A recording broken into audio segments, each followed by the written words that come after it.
Part 1. Wounds of the Soul. Chapter 1. Year 874 PXF. Early Summer. The abusive guards who had watched over Osman in the dungeon had helpfully encased him within a complete set of guards' half-plate armor after enjoying a final beating of their favorite prisoner. They also loaded him with a pack of heavy provisions and equipment to ensure their plan succeeded. With much grumbling at their slow progress, the two guards escorted their stumbling, catatonic charge through the passageways until they finally reached their destination.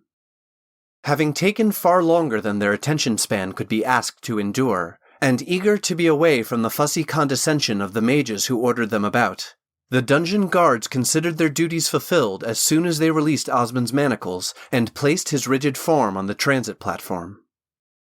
Standing on the teleportation circle, Osman watched from under languid eyelids as the guards who escorted him abandoned him to his fate.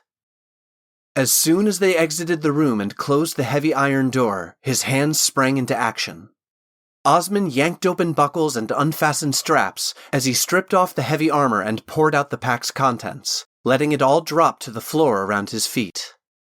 The flurry of his movement and the muffled commotion he was creating worked exactly as he hoped and prevented the mages from beginning their incantation. As he dumped the equipment onto the transit platform, including an iron ingot, Osman was surprised to feel the weight of something remaining within the upended pack. Reaching inside, his fingers encountered a false bottom and felt the familiar flow of healing energy course up his arm and through his body. A restoration rune. Osman did not react to the discovery of the hidden compartment and the new vitality he felt in front of the mages and startled squire assigned as their security. He returned a wadded-up light tunic, tinderbox, flint, and a single length of rope to the emptied pack, leaving whatever lay under the false bottom undisturbed for investigation later. The doffing of the armor had only taken a moment, and Osman knew if he attempted to delay any longer, the mages would call back the surly guards who escorted him here. If they returned, he would get no second chances. Strapping the nearly empty satchel tightly to his torso and standing barefoot and shirtless on the magical transit runes, Osman raised his hands in acquiescence to his fate, allowing the mages to cast their spell in peace. Osman took a deep breath and braced himself as the arcane energies gathered around him. He knew what was coming. The spell completed with the familiar rush of translocation, and Osman materialized 20 feet beneath the ocean's surface in the frigid and deadly currents of the Uldani Straits. The shimmering sunlight that penetrated into the depths revealed dozens upon dozens of suits of heavy armor and a field of sunken cargo. The armor and items he had rid himself of on the transit platform had accompanied him and fell to the graveyard that covered the ocean floor. They joined the remains of those who had tried to circumvent the protective magical wards around the Uldani Isles and had their transit intercepted, depositing them here. Osman was familiar with this place. All children who lived on Invenora, the largest isle of the Uldani nation, were.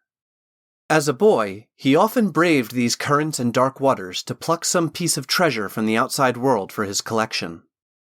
Letting his memory of those times guide him, he relaxed his body and let the current sweep him westward. Osman didn't spend energy on swimming, only a scant few strokes to get his head to the surface for air. He would need all his strength for what was to come. Osman was just over 100 yards offshore, but knew the folly of being lured to swim toward the beach. A reef of volcanic glass strong enough to slice open the hull of even the stoutest ships lay just below the surface, whose razor edges would rend through flesh and bone as easily as any chef's blade. Just as he began to worry he had misjudged his location, Osman spotted the familiar break in the reef from his childhood. Powerful strokes learned here on his native shores drove him through the freezing waters and treacherous currents. Timing his approach with the breaking surf rolling over the reef, Osman threw his arms over his head and let the wave thrust him through the gap in the isle's deadly natural bulwark. Once deposited in the relatively calm shallows on the other side, Osmond began to swim toward shore before the frigid waters sapped away what little strength he had left. Gasping for breath and near exhaustion, Osmond staggered ashore. Adrenaline and a primal instinct to put as much distance between him and the cell that had entombed him under the Hall of Judgment pushed his body further up the beach.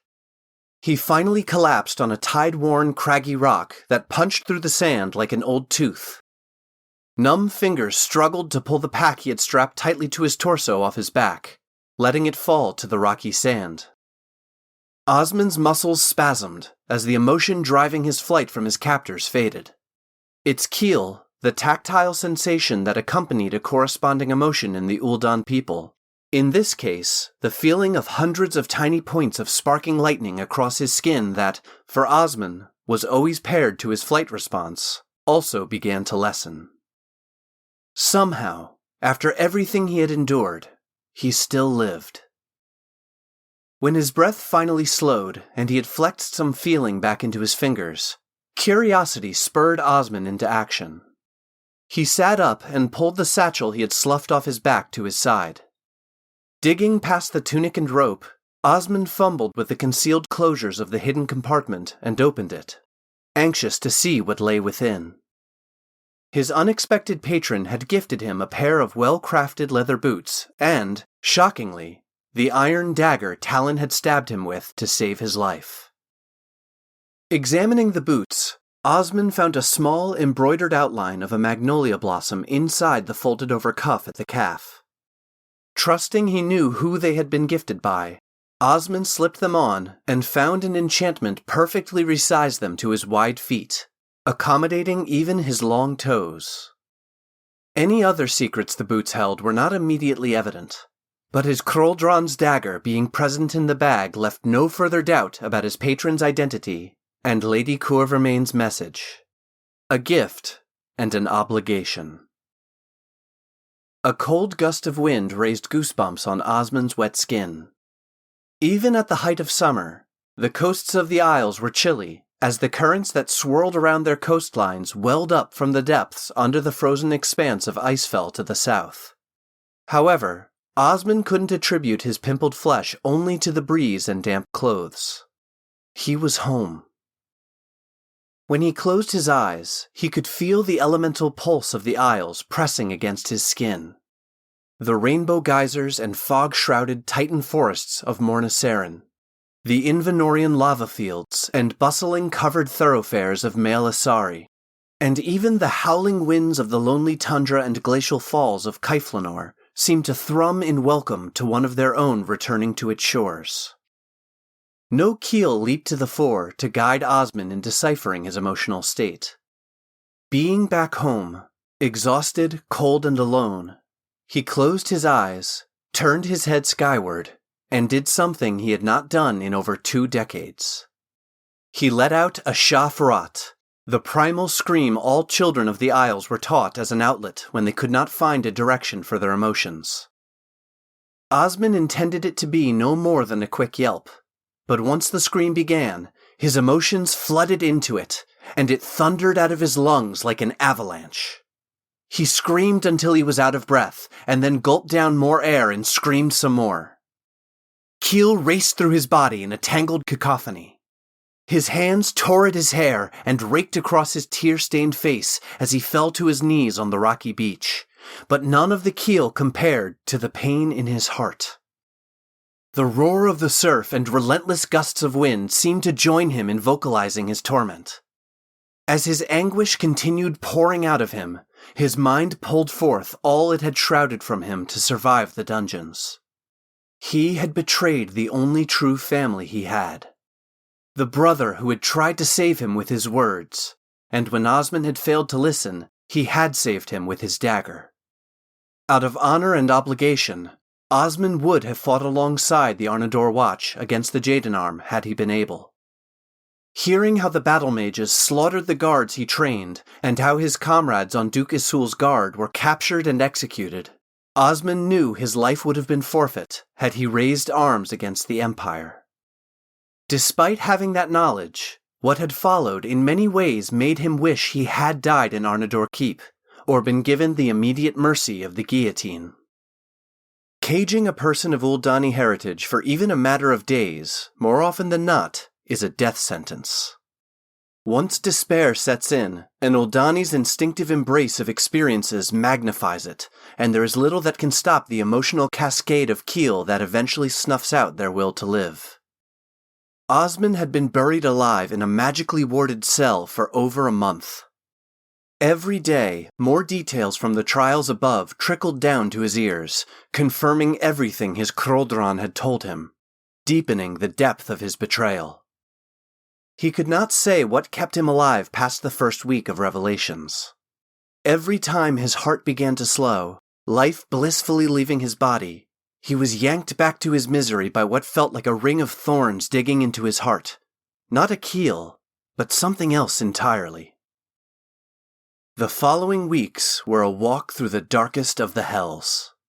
Every breath was like drowning in mud, every forced heartbeat a biting agony. Osman had tried to dig his eardrums out with his fingernails to stop hearing the painful recounting of the atrocities his actions had contributed to. Keel turned his tears to blood that flowed down his face as he begged every element to grant him a release from his torment. When the stately woman walked into his cell, there was so little left of Osman, he did not recognize her until her words slapped him awake. Osman had lied to himself that perhaps Serena had actually loved him, that she was an unwitting participant, and maybe she would find it in her heart to come and save him from this torture. Talon's mother destroyed that fantasy. Her words had cut so profoundly because if he was truthful, Osman had known that throughout the previous winter, he had allowed himself to be guided by misplaced hope. A hope that Serena's renewed affections were confirmation that he was somehow rekindling their love by committing the treason she requested of him. Lady Courvermain had rendered that to no more than a childish daydream. However, he still could not dispel his belief that Serena may have felt something for him back in Arnador when they first met, and she had been his first true love. Staying quiet during the interrogation prior to his rendering had not been hard. The questioners seemed shocked he was alive, and his condition alone spoke volumes. He needed only to sink back into the place his mind had inhabited for the weeks of eternity he had spent in the cell. The mage who probed his thoughts ran from the room, retching after brushing against his mind and sharing his emotional state. Even his unresponsiveness under spells of truth-telling was attributed to madness and despair. He remained an impassive zombie until the last moments in the teleportation chamber when he prepared for the transit here. As his mind returned to the present, re-inhabiting his body lying prone on the beach, Osman found he was still screaming. His vocal cords long since strained beyond the ability to continue making sound, his scream no more than a croaking burble. Osman fell to his side on the cold, rocky sand and curled into himself. Eyes barely above the pebbles that made up the shore, he stared at the bruised surf, catching his breath with racking sighs, keel slowly fading from him. 20 years of exile. With so much time and distance separating them, how could he ever earn the forgiveness of his Krodran and fulfill the Cat Malorn Lady Courvermain had invoked? Nearly an hour passed as Osman lay motionless on the beach until the chills shaking his body demanded that he move, and the debt he carried insisted that he survive. He gathered pieces of driftwood and flotsam that littered the beach and coaxed a spark out of his tinderbox to make a fire in the lee of a grouping of the toothy rocks that punctured the shore. Osman retrieved the tunic from his pack, spreading it out to dry. He then settled into the small sanctuary of stones to think. Talon's iron dagger had found its way into his hands, and he contemplated it as he rotated it over and over again, the point digging into the calluses marring his fingers. He knew the course he must follow, but he had yet to be able to force the voicing of it in his mind. He needed to go back to his father's home. Being back on the Isles was not enough. He needed to go to Horizon's End, where he grew up. The place Osman had banished from his life nearly a decade ago. Returning home would not be joyous nor provide a place to live out his exile. His only reason to venture there was because that was where he could perhaps find answers. Clues to what had happened with his father and Riken. The dagger's point bit into Osmond's hand as it slipped off the callus on which he had been spinning it. He stared at the single drop of blood that welled up. It was a full day's journey up the mountains to his old home, and while summer's daylight lingered far later in these southern reaches of the world, it was folly to begin the trek at this late hour. Shrugging on his mostly dry tunic, Osmond collected enough wood to feed the fire through the night, along with some surf plums for sustenance. Settling into his makeshift hovel and savoring the comforting flavor of roasted plums, Osmond looked out over the sea at the breathtaking sunset. As the waves pounded the rocky shore, the elemental energies that bound all Uldani to these isles flowed through him like a cleansing tide. While so many parts of him reveled in the familiarity and reconnection to his homeland, the jagged stone of his memories remained unmoved.